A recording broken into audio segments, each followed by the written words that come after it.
예, 안녕하세요. 자, 여러분들 또 이어서 하겠습니다. 여러분들 제4절 그 특급 취급 한번 볼게요. 자, 그럼 특히 특급 취급은 원래 전통적으로 아주 중요한 파트죠. 자, 여러분들 잘 보세요. 자, 지방우정청장이 고시하는 지역 간에 수발되는 긴급한 우편물을 통상의 송달 뽑은 것보다 더 빠르게, 그쵸? 약속한 시간 내에 배달하는 부가취급에 부과된 우편 서비스다라고 그렇게 되어 있네요. 그래서 우리 그 국내 특급이라는 말을 여러분 좀 들어는 보셨을 겁니다. 그래서 좀 최대한 빠르게, 신속하게, 그리고 또 약속된 지정된 그 시간이 있거든요. 그 시간 내에 이제 약속한 배달할 것을 약속하는 서비스다.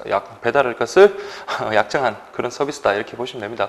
그래서 두 가지가 있죠. 그래서 국내 특급에는 당일 특급이 있고요. 그 다음에 이길 특급이 있습니다. 그래서 그 두 개를 좀 정확하게 이제 구분하셔가지고 그렇게 좀 뭐 시간이라든지 그런 것까지 좀 꼼꼼하게 이렇게 보시면 될 것 같습니다. 그래서 보시면은 자, 여기 시간을 기준으로 당일 특급, 이길 특급으로 구분한다. 그래서 당일 특급 같은 경우는 뭡니까? 그날 접수한 당일에 배달하는 거죠. 그래서 그 당일이라는 말 자체가 언제요? 접수한 날에 8시, 즉 20시까지입니다. 저녁 8시까지, 20시까지 배달한다. 그래서 접수 시각은 보세요. 행선지별로 고시된 접수 마감 시간이 있다. 그러니까 이게 좀 가까운 지역 같은 경우는 좀 늦게 접수를 해도 될 거고요. 근데 먼 지역 같은 경우는 좀 더 빠른 시간에 접수 마감이 되겠죠. 그러니까 이거는 뭐 자체가 중요한 게 아니라 당일 지급은 20시. 이길 특급은요, 이길 말 그대로 다음 날이죠. 다음 날까지. 그러니까 다음 날까지니까 원칙적으로 뭡니까? 다음 날 24시까지 이렇게 보시면 되겠습니다. 자, 그래서 여러분들 접수 시각은 접수 우체국에 그날 발송 우편물 마감 시각이다 이렇게 되어 있고요. 자, 취급 조건에서 우리 국내 특급은 여러분 둘 다 등기 취급을 해야 되겠고요. 자, 우리 아까 앞에서도 잠깐 봤지만 통상 우편물이든지 소포 우편물이지 제한 중량이 자 국내 특급으로 가면은 요거는 30kg입니다. 이거 꼭 기억을 하시고요. 그 다음에 국내 특급물의 접수라고 되어 있는데 자, 여러분 보세요. 이길 특급 우편물은 전국의 모든 우체국에서 접수가 가능합니다. 그래서 이길 우리나라 지금 현재 어떤 뭐 교통망이라든지 어떤 교통시설, 교통수단 정도면 충분히 뭡니까? 다음 날까지 배달이 가능하다. 이게 원칙이에요. 물론 좀 예외도 있긴 하지만 그래서 원칙적으로는 전국의 모든 우체국에서 접수를 합니다. 이길 특급은. 반면에 당일 특급 같은 경우는 좀 한도가 좀 차이가 있겠죠. 그래서 이거는 예배가 있습니다. 그래서 보시면 관할 지방 우정청장이 지정하여 고시하는 우체국에 한해서만 당일 특급 우편물을 접수를 합니다. 그래서 아까 처음에도 말씀드린 것처럼 당일 특급하고 이길 특급은 각각을 비교해야 돼요. 그래서 이게 크로스로 나오든지 아니면 좀 꼬아서 나오더라도 맞출 수 있어야 됩니다. 두 개 좀 비교를 하시고요. 그래서 취급지역 보세요. 우체국 시간과 그 밖에 필요한 사항은 관할 지방 우정청장이 고시를 한다. 그러니까 이런 것들은 시시각각 어떤 상황에 따라 바뀌고 그 다음에 그 지역의 사정을 잘 아는 관할 지방 우정청장이 국내 특급과 관련해서는 다 주체적인 판단을 한다라는 거 그렇게만 좀 기억을 하십시오. 그래서 뭐 과학기술정보통신부 장관이라든지 아니면 우정사업본부장 나오면 틀려요. 그래서 국내 특급과 관련해서는 관할 지방 우정청장이다 그렇게 보시면 되겠고요. 접수 마감 시간이나 배달 시간도 마찬가지 관할 지방 우정청장이 별도로 고시에 의해서 거기에 따른다 이렇게 보시면 되고요. 그다음에 취급지역 보세요. 이길 특급은 전국을 취급지역으로 하고 만약에 다음 날까지 배달이 곤란한 지역은 별도의 추가 날수와 사용 등을 고시한다 이렇게 보시면 되겠습니다. 근데 만약에 1특급이 원칙적으로는 다음 날이지만 금요일날 만약에 접수를 했다. 그러면 이 길이면 토요일 날이잖아요. 토요일하고 일요일은 이런 공휴일이기 때문에 금요일에 접수하더라도 월요일 날에 그게 배달됩니다. 월요일 날까지 배달됩니다. 라고 그렇게 우리가 이용자에게 안내를 해야 되겠죠. 자, 그렇게 여러분 확인하시고요.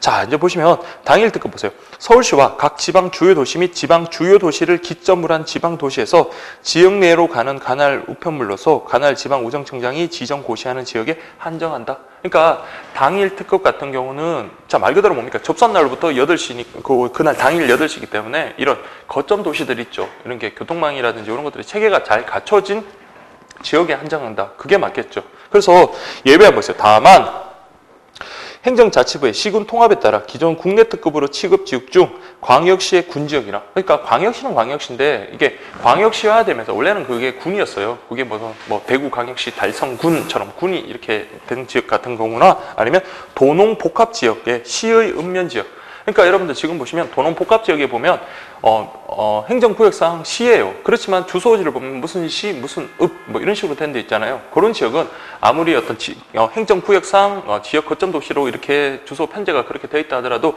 그런 경우는 뭐다? 배달이 불가능해서 당일 특급의 취급이 제한된다라는 그런 의미입니다. 그래서 뭐 이런 거는 뭐 따로 뭐 암기는 안 하시더라도 이해를 하실 수 있을 겁니다. 자, 그렇게 보시고요. 자, 그 다음에 여러분들 이제 그 밖에 부가 취급에서 특별 송달. 자, 특별 송달이라는 말이 나오면 딱 세 가지만 알면 돼요. 자, 뭐라고요? 민사소송법에서 정한 서류를 민사소송법에 정한 방법으로 그리고 뭐에 한정한다? 통상 우편물에 한정된다. 이것만 딱 기억하시면 돼요. 제가 늘 이제 수업할 때 요 세 개만 딱 기억하시면 된다고 하는데 그 외에 나올 게 없습니다. 그래서 보세요. 특별 송달이란 민사소송법이 정하는 방법에 따라 등기 통상으로 송달하고 송달 사실을 우편 송달 통지서를 통해 발송인에게 알려준다. 그래서 2번 보시면 민사소송법 규정에서 지정된 서류에 한해서 취급하고요. 그다음에 이때는 통상 우편물입니다. 그러니까 소송과 관계되는 서류들 같은 그런 것들 있죠. 그러니까 당연히 요거는 뭡니까? 통상 우편물이죠. 소포 우편물은 안 됩니다. 자, 그렇게 좀 보시고 그다음에 여러분들 이제 민원 우편인데 요 개념 여러분들 뭐 읽어보시면 이해될 겁니다. 그래서 우리가 어떤 민원 관련되는 서류를 갖다가 우리가 직접 떼야 되는 그런 불편함을 갖다가 민원 서류 그러니까 우체국을 통해서 민원 서류를 갖다가 대신 대행하게 하는 거예요. 떼주고 그리고 거기에 대한 요금을 우리가 지불하면 되는 겁니다. 그래서 보시면 민원 우편하는 것은 국민들의 일상생활에 필요한 각종 민원 서류를 관계기관에 직접 나가서 발급받는 대신에 우편이나 인터넷으로 신청하고 그에 따라 발급된 민원 서류를 등기 취급해서 그리고 일반 우편물보다는 우선하여 송달. 자, 이때 우선하여 송달이라는 기준이 뭐다라고 할 때 저 밑에 보시면 뭐라고 돼 있어요? 그렇죠. 이길 특급에 따라 그랬죠. 그래서 당일 특급 안 해요. 이길 특급에 따라 신속하게 배달한다. 그렇게 보시면 되고요. 그래서 이런 민원 우편은 자, 1번 보세요. 민원 우편의 송달에 필요한 왕복 우편 요금. 그러니까 우편 요금 플러스 뭡니까? 그 민원 서류를 뗄 때 필요한 그 수수료 있잖아요. 그 수수료까지 접수할 때 미리 받습니다. 그래서 이거는 혼합이 아니라 미리 받는다는 거 그 표현 꼭 기억을 하시고요. 그때 이제 사업본부에서 발행한 민원 우편 취급용 봉투를 사용한다. 뭐 큰 의미가 없을 거고 다음에 이런 보세요. 민원 발급 수수료와 해송할 때의 민원 발급 수수료 잔액이 있다면 그 현금을 그 봉투 안에다 넣어가지고 직접 같이 민원 서류와 같이 그렇게 해서 봉입 발송하는 것이 허용되고요. 다만 민원 발급 수수료의 송금액은 5,000원으로 한도가 있습니다. 근데 예외적으로 민원 서류 발급하는 수수료가 5,000원을 넘어가면 어쩔 수 없죠. 그때는 예외적으로 5,000원을 넘어서 받을 수 있다. 이렇게 보시면 되고요. 그 다음에 이길 특급이고. 그 다음에 자, 6번. 이거 중요하죠. 우정사업본부장이 정하여 고시하는 민원 서류에 한정하여 취급한다. 그래서 이런 것들은 자, 뭐 여러분들이 뭐 정리하셔도 되고, 제가는 지금 그 요약집 작업을 하면서 좀 정리를 하고 있는데, 그 주체들 있죠. 주체들 관련해가지고 정리를 하십시오. 근데 주체들을 뭐 모든 걸 뭐 암기하면 좋겠지만 그래도 여러분들 좀 중요한 주체들이 있잖아요. 그래서 그런 것들은 좀 정확하게 좀 보시면 됩니다. 그래서 보면 뭐 예금의 이자나 이율 같은 거는 여러분 장관이 정하도록 그렇게 되어 있고요. 그리고 우리 앞에서 봤지만 특급 같은 국내 특급은요. 관할 지방 우정청장 그렇게 보시면 되겠습니다. 그리고 여기 이제 민원 우편 같은 경우는 누가요?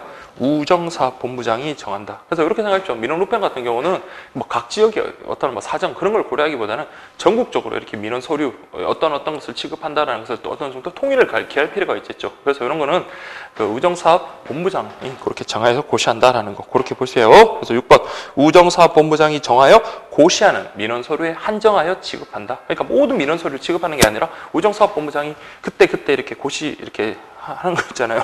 그러한 소리에 한정된다는 거 그렇게 기억하시고요. 그 다음 대금 교환입니다. 자, 대금 교환해서 제가 아까 앞에서 잠깐 언급을 했었는데 해당 말 그대로 뭡니까? 요즘 뭐 전자상거래 같은 거 그런 거 활발하게 일어나는데 그 물건이 있죠. 그런 거 갖다 주고 거기에 대한 대금을 받아다가 그 물건을 발송한 사람에게 그 받은 대금 있죠. 그걸 갖다가 수취하게끔 하는 거 그게 바로 여러분들 대금 교환이다. 그렇게 보시면 돼요. 그래서 현금 추심을 위임받은 물건을 그러니까 돈을 갖다가 미리 결제받은 게 아니라 그 물건을 갖다 주고 돈을 갖다가 받는 그런 시스템인 물건을 수취인에게 배달하고 그 대금을 수취인에게서 받아서 누구한테? 발송인에게 송금해주는 그런 부가취급 제도다. 그래서 보시면 오늘날 전자상거래 등의 온라인 시장이 활발히 되는 현대사거래에 있어서는 판매자와 구매자 간의 상품 거래 편의를 위해서 주로 이용할 수 있는 제도다 해서 밑에 조그만 글씨긴 한데 이것도 여러분 의미가 있다 그랬죠. 자, 통상 우편물의 대금 교환은 제가 아까 앞에서도 잠깐 등기 취급할 때 말씀드렸지만 이거는 폐지가 됐어요. 그래서 지금은 대금 교환은 뭐에 한한다? 물건에 안 합니다. 그래서 소포 등기 소포에 안 한다는 거 그걸 좀 기억을 해주시고요. 그다음에 안심 소포의 취급 대상 등 그 밖의 현금 출심을 요구하는 물건은 대금 교환의 취급 대상이 될 수 있겠죠. 당연히 물건이니까요. 다만 자 원칙적으로는 여러분들 물건이지만 상품의 견본이나 모형 같은 거는 자 요거는 물건 견본이나 모형은 여러분들 어떤 거예요? 일단은 대금을 지급받는 게 아니잖아요. 그래서 요거는 성질상 대금 교환에 지급을 할 수 없다. 당연히 등기 취급이고요. 자, 요 금액은 우리 아까 앞에서 말씀한 이건 돈과 관계되는 거예요. 그래서 100원 이상 100만 원 이하. 자, 요거 기억을 하십시오. 그다음에 그 CF라고 되어 있는데 요것도 우리 편집부에서 글씨를 좀 작게 이렇게 했는데 그것도 나름 의미가 있습니다. 그래서 잠종 요거를 누회시 요거를 대금 교환으로 접수하는 경우에는 우편물 표면 보기 쉬운 곳에 잠종 보관 3일이라고 이렇게 붉은 글씨로 그렇게 표시하라 이렇게 되어 있습니다. 자, 보시면 되고요. 자, 지금 시간이 벌써 새벽 이제 3시를 향해 가는데 제가 어제 강의가 오전부터 계속 공무원 수업도 있었고 또 저녁 타임에서는 제 고등학생 수업도 있고 마치자마자 바로 또 여기 그 촬영하는 데로 왔었는데 지금 뭐 고3 수험생 같습니다. 여러분들 좀 세수하고 잠을 좀 깼는데도 이제 좀 체력적으로 한계가 오긴 하는데 자, 어쨌든 여러분들 자 한번 계속 나가 보겠습니다. 자 여러분 자 볼게요. 착불 배달 우편물이라고 되어 있네요. 자 보시면 등기 취급 소포 우편물과 계약 등기 우편물 등의 요금을 발송인이 신청할 때 납부하지 않고 누가 나는가요? 그죠? 수취인. 뭐 요거는 여러분들이 뭐 많이 경험해 보셨을 거예요. 그래서 수취인 부담 우편물이다 이렇게 보시면 되겠습니다. 다만 수취인 부담 우편물을 함부로 그렇게 인정해서는 안 되죠. 그렇죠? 수취인에 반드시 사전에 승낙 동의를 얻었을 그런 우편물에 한해서 취급을 합니다. 자, 그렇게 보시면 되고요. 그래서 1번 보세요. 발송인이 수취인의 승낙을 얻은 경우에 착불 배달 우편물로 접수할 수 있고요. 2번 착불 배달은 우편물이 수취인 불명, 수취 거절 등으로 인해서 반송이 됐어요. 그러면 보세요. 이 우편 요금을 갖다 수취인에게 받아야 되는데 다시 반송됐죠. 그러면 한 번 전해줘야 될 걸 한 번 전해주다가 다시 돌려주는 거고, 그러니까 2번 이렇게 운송을 해야 되는 거고요. 그 다음에 요거와 관련해서 아까 처음에 우리가 받았던 요금도 못 받았고 그 다음에 다시 반송 했을 때 또 요금도 추가가 되는 거잖아요. 자, 그때 보세요.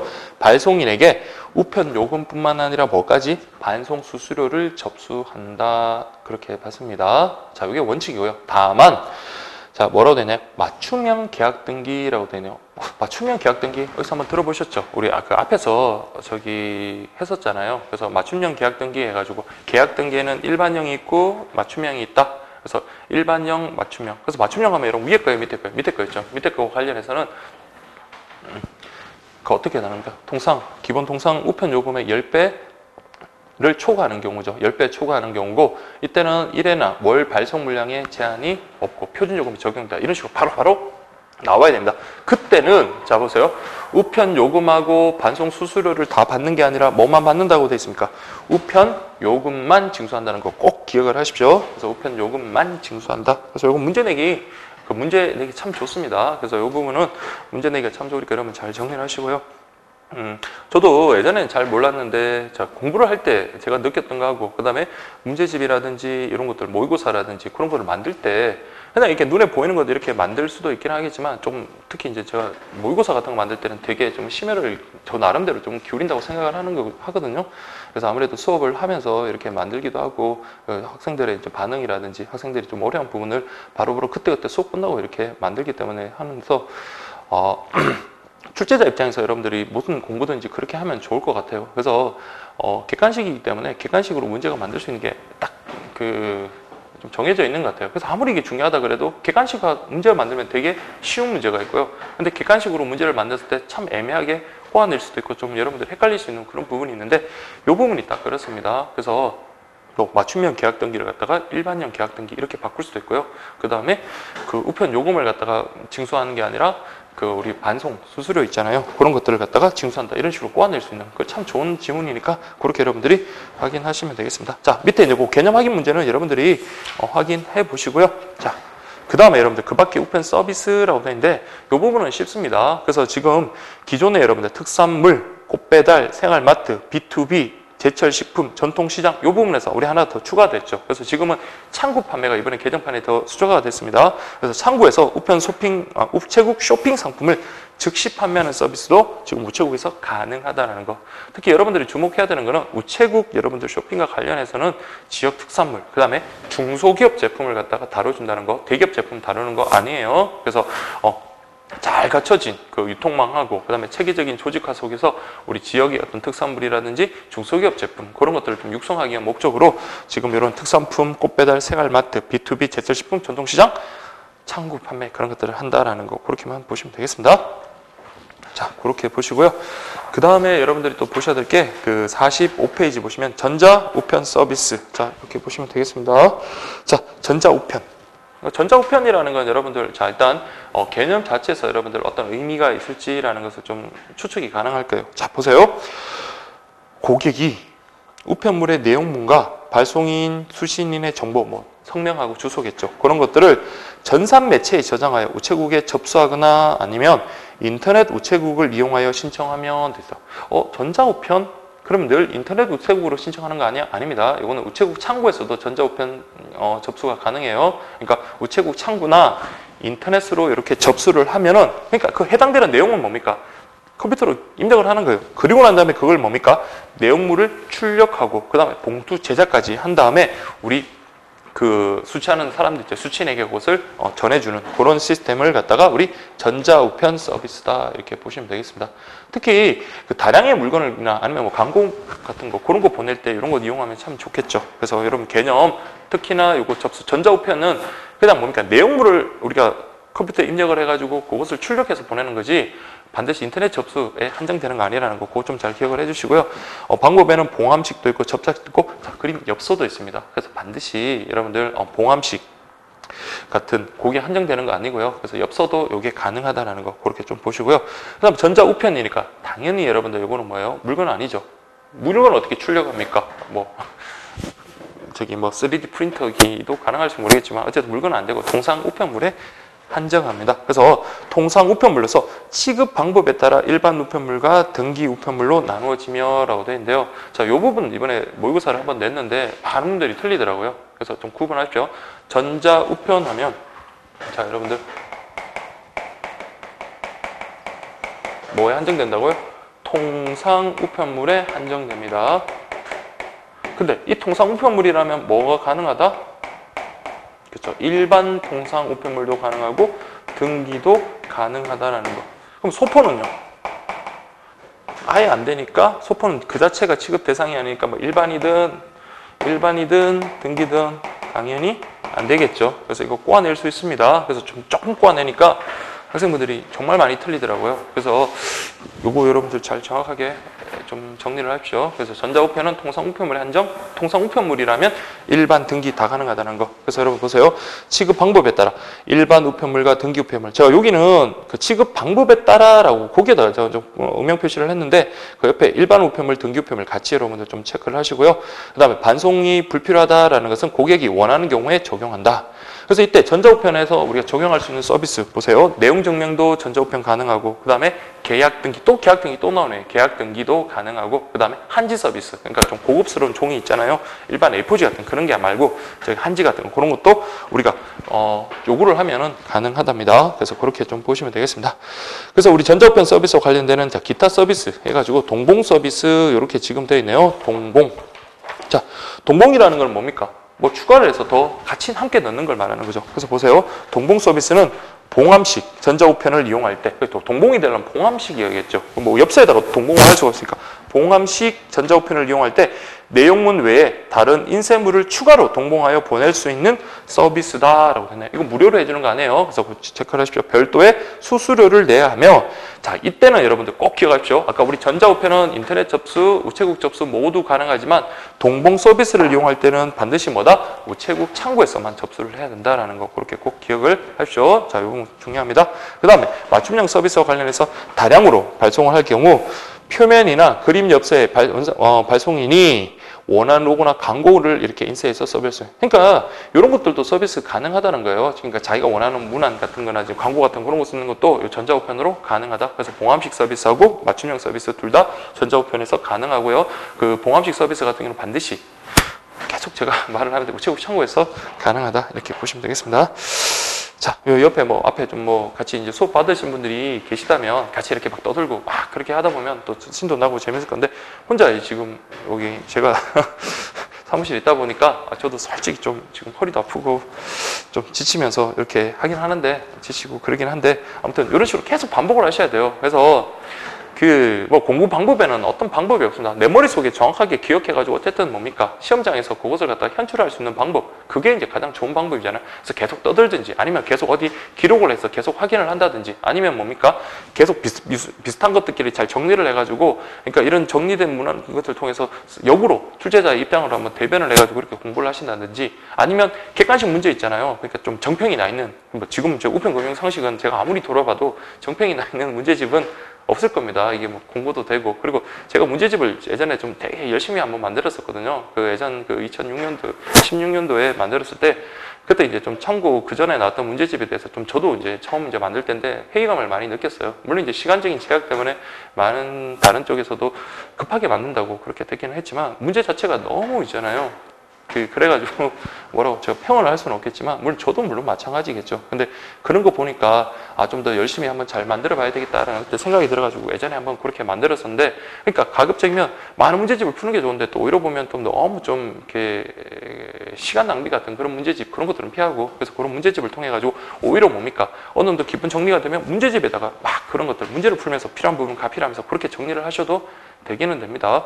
그래서 뭐 실제로 다른 뭐 공무원 수업 같은 데 보면 뭐 과목 자체로 그냥 OX집 있죠. OX. 그러니까 그때 이제 OX라는 거는 빠지는 게 없을 정도로 아주 많은 문제를 다루는 OX들, 그런 것들을 통해서 정리를 하든가요. 아니면 다지선다형, 그 객관식도 마찬가지로 지문 자체가 이 교재의 내용 자체를 빠트림 없이 아니면 해설이라도 풍부하든지 그렇게 해가지고 정리하든지, 그거는 여러분들이 그건 선택해야 될 그런 상황인데, 근데 아직까지 제가 보기에는 뭐 문제집에서는 우편금융상식, 뭐 다른 과목은 모르겠습니다는 그 우편금융상식에서는 그럴 만한 문제집이 그렇게 많이 보이진 않는 것 같아요. 한국사 같은 경우는 제가 봐도 되게 막 그동안 기출도 많이 쌓이고 또 어느 정도 또 정평이 나 있는 문제집이 꽤 있는데, 뭐 컴퓨터 일반은 제가 너무 문외한이고 여기 지금 그 우편금융상식은 좀 그런 게 없으니까 일반적으로 그냥 여러분들이 기본서를 가지고 이렇게 좀 정리를 하는 게 맞을 것 같아요. 아니면 그 요약서라든지. 근데 요약서가 내용이 다 빠진 요약서는 큰 의미가 없습니다. 그래서 우리 이 시험 자체가 보면 굵은 것이래요. 중요한 내용들을 갖다 그냥 아느냐 모르냐가 아니라 아주 세밀한 부분까지 아느냐 모르냐, 그것까지 여러분들이 다 그걸 테스트하는 거기 때문에, 그래서 가급적이면 요약집이라 하더라도 좀 자세히 많은 내용을 그렇게 다루고 있는 것들 있죠. 그런 것들이 보시든지, 하여튼 정리는 뭐 여러분들이 알아서 이제 좋은 방법을 하시면 되고요. 그래서 지금 제가 뭐 쓸데없는 소리를 했는데 이런 부분에 있어서도 여러분들 공부를 하실 때 좀 디테일한 부분까지 계속 좀 보시고요. 그래서 만약 생각이 안 나면 공부하시다가 앞으로 조금 돌아가도 돼요. 앞으로 돌아가서 한 번 더 리마인드 다시 한번 생각을 한번 해보시고 정리를 하고 다시 가고, 이런 식으로 하다 보면 어느 순간 책 한 번을 보더라도 내가 약했던 부분은 서너 번 이상은 그렇게 본 효과가 있거든요. 그냥 뒷다 그냥 진도만 빼고 난 다음에 한 번 봤다, 그 다음에 두 번째도 빨리 봤다, 그렇다고 여러분들 머릿속에 남는 건 아니잖아요. 그래서 언제든지 여러분 딱 시험 치기 직전에 한번 생각을 해보시고 그렇게 정리를 하시기 바랍니다. 자, 그래서 여러분 여기도 마찬가지 이제 기타 부가 서비스인데요. 자, 여기도 여러분들 나름 의미가 있고 시험에 나왔던 겁니다. 자, 보시면 월요일 배달 일간 신문이라고 그렇게 지금 되어 있네요. 그래서 월요일 날 배달한대요. 그럼 월요일 날 발행된 걸 월요일 날 배달한다, 뭐 이거는 큰 의미는 없는 거고. 자, 언제 된 거요? 언제 발행한 거? 자, 토요일자 발행한 조간신문이라든지 금요일자 발행한 석간신문 같은 경우 있죠. 자, 그런 경우는 원래는 언제 보내야 돼요? 토요일 날 보내야 되는데 토요일, 일요일이 공휴일이기 때문에 요거는 언제요? 그렇죠. 월요일 날 배달한다. 그런 서비스를 지금 시행하고 있습니다. 다만 자 보세요. 토요일 날 조간, 금요일 날 석간, 월요일 날 조간, 이 세 개를 만약에 다 배달했다면, 그때 얘들이랑 표현은 그렇지만 우편 간사는 뭡니까? 각각 요금 다 받아요. 그럼 세부니까 세부에 대한 요금을 받는다는 거, 그것만 기억하시면 돼요. 그래서 2번 보시면 이런 것들을 함께 봉항하여 발송하더라도 배달은 한 번 했지만 뭡니까? 요금은 각각 다 적용한다는 거, 그렇게 좀 기억을 하시면 되겠습니다. 그 다음에 이제 우리가 보셔야 될 게 모사 전송 팩스 우편인데요. 그 팩스 같은 경우는 우리 앞에서도 한번 나왔어요. 그래서 보편적 우편 서비스, 선택적 우편 서비스 대상 쪽에 여러분 보시면 될 겁니다. 그래서 선택적 우편 서비스의 대상이에요. 그래서 이거는 전국 어느 우체국에서나 이용할 수 있는 것도 아니고요. 또한 중요한 게 우편 취급국에서는 모사 팩스를 취급하지 않는다는 거 꼭 잘 기억해 주십시오. 자, 그럼 팩스, 이용 수수료. 여러분들이 이거 이용을 해보셨으면 알 겁니다. 저는 솔직히 우체국에서 우편물 보내는 것보다 팩스를 좀 더 많이 보냈던 것 같아요. 그래서 가까이에 제가 뭐 일하는 곳 가까이에 우체국이 있어가지고 그래서 뭐 필요한 팩스 같은 거 그렇게 좀 보낸 적이 있는데 그것도 한 부 보낼 때 500원 받았거든요. 보세요. 최초 판매는 500원. 근데 추가로 한 매당 더 되면 그때는 200원이다 이렇게 되어 있습니다. 그래서 이 부분이 지금 이번에 새로 들어왔어요. 요금 부분이. 그래서 팩스를 한 부 보내면 500원, 추가로 한 장당 200원, 요거 좀 기억하시고, 또 우체국에서 또 뭐도 가능하다? 복사도 가능합니다. 복사 요금은 50원, 한 장당 50원 요금 나고요. 근데 팩스는 그렇죠, 멀리 보내나 가까이 보내나 똑같아요. 그래서 시내 요금이나 시외 요금은 모두 동일한 요금이 적용돼요. 그래서 내가 지금 여기가 도배업 여기 그 강의실이 동대문구군요. 동대문에서 여러분들 뭐 종로로 가까운 거리잖아요. 그때 팩스를 보내나, 아니면 여기 동대문에서 저기 부산이나, 아니면 저기 광주, 아니면 제주까지 보내나, 다 요금은 동일하게 500원, 장당 추가될 때마다 200원 추가된다는 건 똑같습니다. 그 다음에 취급 대상은 당연히 뭡니까? 팩스로 보내는데 서신, 서류, 도화 등을 내용으로 한 통상 우편물이어야 한다. 맞고요. 그래서 1번 보시면 우리 팩스 보낼 때 A4 규격이죠. A4 규격의 내용은 내용에 글씨 색은 그쵸, 팩스가 있잖아요. 여러분들 또 받아봤을 때 잘 보이려면 어때요? 검은색이나 진한 파란색이어야 돼요. 근데 자 여러분 이건 알아두셔야 돼요. 내가 만약에 빨간색으로 글씨를 쓴 게 있다, 그 원본이 그렇다는 거예요. 그거 팩스로 못 보내냐? 그건 아닙니다. 그래서 빨간색이라든지 그런 컬러 통신문을 보낼 수는 있어요. 그렇지만 그런 불이익이 있잖아요. 나중에 글씨가 잘 안 보여요 라는 그런 불이익은 누가 담당한다고? 그렇죠, 발송인이 그 부담을 해야 됩니다. 나중에 우편 간사에다 왜 이거 팩스 보냈는데 내가 요금까지 지불했는데 글씨가 잘 안 보이잖아요. 그렇게 항의할 수 없다라는 겁니다. 자, 그 다음에 여러분들 3번 보세요. 우정사업본부장이 지정고시하는 우체국에서만 할 수 있다. 그래서 이건 선택적 우편 서비스의 대상으로서 여러분들 전국 모든 우체국에서 취급한다면 틀려요. 그리고 또 중요한 게 우편 취급국에서는 취급하지 않습니다. 자, 그렇게 보시면 되고요. 그 다음에 여러분들 이제 또 보셔야 될 게 광고 우편 엽서라는 게 있습니다. 그래서 엽서에다가 뭐 광고 실는 거겠죠. 그래서 여러분들 광고 우편 엽서는 우정사업본부가 발행하는 우편 엽서에 광고를 실어 광고주가 원하는 지역에서 판매하는 제도다. 이렇게 보시면 돼요. 그래서 이거는 한번 생각을 해보십시오. 광고를 효과를 얻기 위해서는 뭡니까? 주 소비 대상이 몰려있는 지역에다가 주로 광고를 내야 되겠죠. 그렇죠? 만약에 엄청 가령 코트 아니면 여러분 두꺼운 옷을 갖다가 파는 그런 여러분들이 어떤 의류회사를 운영한다고 할 때 그런 광고는 뭡니까? 추운 지역에다가 광고를 내야지 매출이 올라가겠죠. 저기 안 그래도 더운 지역에다가 그런 모피 코트라든지 그런 것들을 팔겠다고 하면은 이거는 광고 효과가 없는 거죠. 그래서 원하는 지역에다가 그렇게 이제 광고를 갖다가 실어가지고 판매할 수 있는 거, 그런 것들이 바로 여러분들 광고 우편이었습니다. 그래서 이 광고 우편 엽서는 다른 것보다도 그 밑에 있는 내용을 잘 보셔야 돼요. 그래서 케이스로 몇 번 다뤄보기는 했는데 여기 보시면 전국판이라는 게 있고요. 그 다음에 지방판 이렇게 지금 되어 있습니다. 자, 그러면 여러분들 전국판, 지방판 요거 구분하는 것만 보시면 돼요. 자, 그러면 매수는 지금 어떻게 되어 있나요? 자, 지방판이라는 것은 5만에서 20만 이렇게 되어 있습니다. 그래서 한계 기준 요걸 그럼 전국판은요? 20만 이상인 경우죠. 여기는 300만까지 가능하다. 자, 꼭 기억하십시오. 이렇게 구분하시고 지방만이래요. 지방판이죠. 지방판. 자, 이렇게 보시면 되고요. 그 다음에 이제 광역시를 기준으로 합니다. 광역시를 광역단체를 기준으로 해요. 광역단체라는 것은 서울, 인천, 대구, 광주, 부산, 대전, 울산 이런 것도 있죠. 아니면 경기도, 충청북도 이런 광역단체를 기준으로 전국은 뭡니까? 이거는 광역단체 4개 이상. 여기는 3개 이하 이렇게 됩니다. 그래서 5만에서 20만, 그 다음에 3개 이하 이렇게 보시면 되겠습니다. 그래서 지방판 먼저 볼게요. 최저 5만 장 이상 20만 장 미만으로 발행하며 특별시, 강역시 도중에서 3개 이하인 강역지방자치단체에서 판매한다. 그래서 혹시 수원, 성남, 고양시 이런 거는 뭡니까? 3개 지역이긴 하지만 광역단체로 따지면 경기도 1개 지역이죠. 그래서 이런 것들은 3개, 거기다가 또 플러스 서울 하면 실질적으로는 4개 지역이지만 여러분 서울하고 경기도라서 그거는 지방판에 해당돼요. 광역단체 3개 이하에 해당된다는 거 그렇게 기억을 하시면 되겠습니다. 자, 그 다음에 여러분들 보실 게 나만의 우표라고 되어 있는데 자, 나만의 우표는 보세요. 우표 자체를 갖다가 자신이 도안하는 겁니다. 자신이 원하는 우표를 갖다가 만드는 거다. 이렇게 보시면 돼요.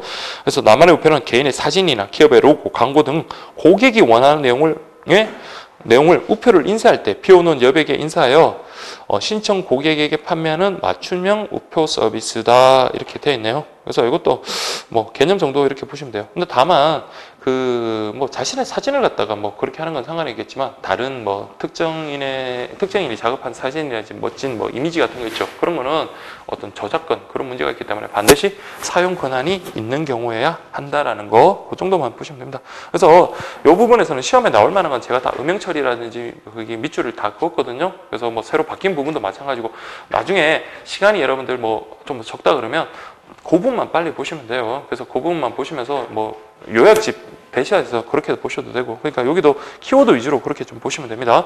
그 다음에 고객 맞춤형 엽서라고 되어 있는데요. 자 보세요. 엽서를 갖다가 뭡니까?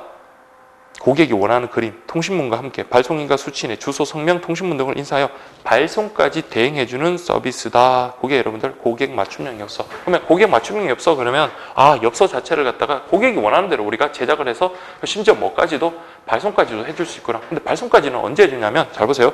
기본형하고 부가형으로 이렇게 구분됩니다. 그래서 기본형, 부가형. 그러니까 이 발송까지 대응되는 거는 기본형이 아니라 부가형을 우리가 신청했을 때 그랬습니다. 그래서 보시면 기본형은 자 우편 엽서의 앞면 왼쪽이나 그래서 엽서의 오른쪽 면은 뭐예요? 앞면의 오른쪽은 그렇죠. 뭐 정보란이죠. 그래서 발송인, 수취인의 주소, 성명을 적고 우편 번호를 적는 란이고 왼쪽에 보면 뭐 내용물을 적거나 뭐 그렇습니다. 근데 여기서는 뭘 합니까?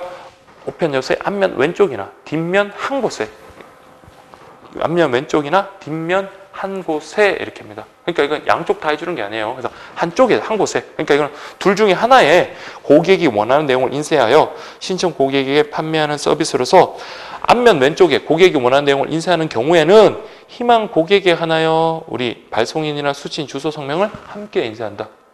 무슨 말인지 이해되시나요?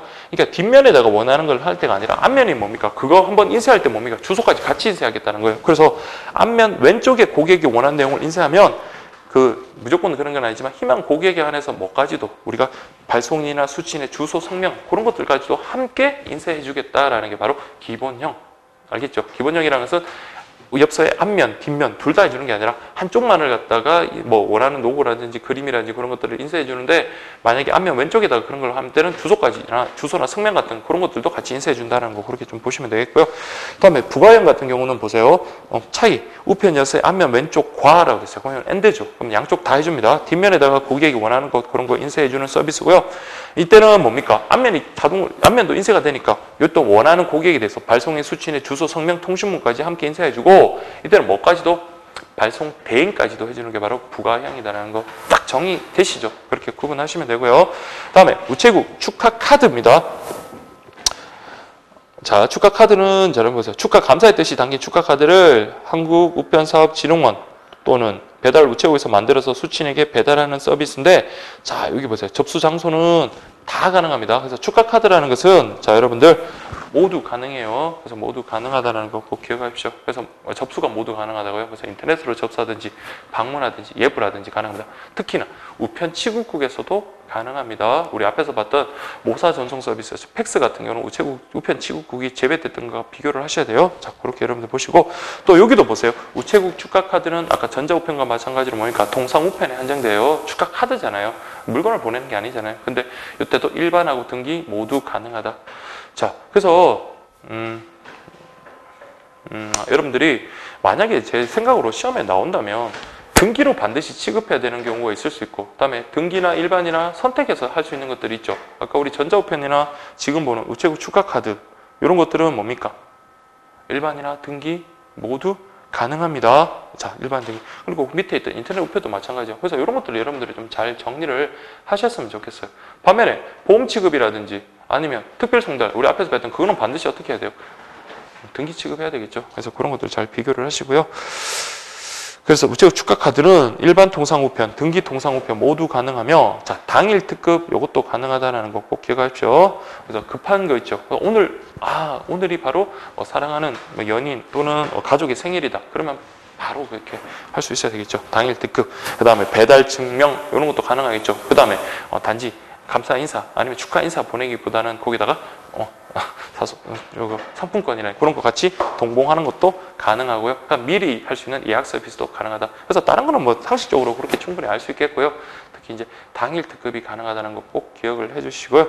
그 다음에 인터넷 우표와 관련해서는 자 그냥 개념을 좀 보시면 돼요. 자 인터넷 우표라는 것은 우리가 우표를 사서 붙이는 게 아니라 우리가 원하는 우표를 신청한 다음에 그것을 우리가 직접 출력해서 붙이는 겁니다. 그래서 본인의 프린터에서 직접 출력해서 사용하는 서비스다. 근데 이때는 자 보세요. 고객 편의의 제고와 이조 변조를 방지하기 위해서 단독으로는 사용할 수 없습니다. 그래서 반드시 뭐까지? 수취인의 주소까지 함께 쓴다는 표현을 꼭 잘 기억하시고요. 자, 중요한 게 있습니다. 자, 인터넷 우표 같은 경우는 통상 우표물 자 하나입니다. 맞아요. 그리고 등기 일반 모두 가능하다? 맞습니다. 다만 뭐는 안 된다? 소포에는 안 되고요. 그다음 국제 우표물에도 안 된다는 까지 그렇게 정리를 하십시오. 그래서 국제우편물과 소포는 대상이 아니다라는 거 그렇게 좀 보시면 되겠다. 그래서 한 3회독 정도만 하시면 정말 3회독 정도만 하시면 여러분들 어느 정도 이렇게 정리가 될 겁니다. 그래서 저도 막 보면은 제가 좀 우편 고명 쪽에서 강의를 좀 많이 하는 편인 것 같아요. 그래서 여기저기 이렇게 강의가 있을 때마다 강의를 계속 해왔고 또 강의를 하다 보니까 따로 제가 막 시간을 내서 공부를 안 하더라도 이렇게 강의를 하면서 또 했던 게 또 기억이 나기도 하고 그렇게 정리가 되기도 하거든요. 그래서 가급적이면 여러분들이 이 파트, 특히 이 파트는 그 각 제도와 관련해서 각 내용들을 잘 정리하는 게 필요해요. 그래서 이런 내용이 딱 나오면 이게 어떤 서비스지, 어떤 상품이지라는 거 그걸 갖다 확인하시고 그렇게 매치를 좀 시키면 되겠습니다. 자, 여기까지 보도록 할게요. 자.